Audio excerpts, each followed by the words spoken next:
In this tutorial, I'll be showing you the ways to sell stocks on Wealthsimple. Before you do that, make sure that your account is verified and log into your Wealthsimple account. Due to some security concerns, the app does not allow a screen recorder, so I'm unable to show you the steps. So all you can do is just follow the instructions. Now, first of all, whenever you are selling stocks on Wealthsimple, it's very essential to make sure that you have verified your account and that you have enough funds or coin.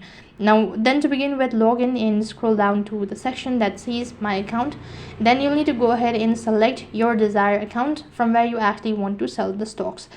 Then you need to scroll down and tap on the stocks or EFTs you'd like to sell and enter the exact amount you'd like to sell. Tap the sell button, go through all sort of details and enter in the information accordingly.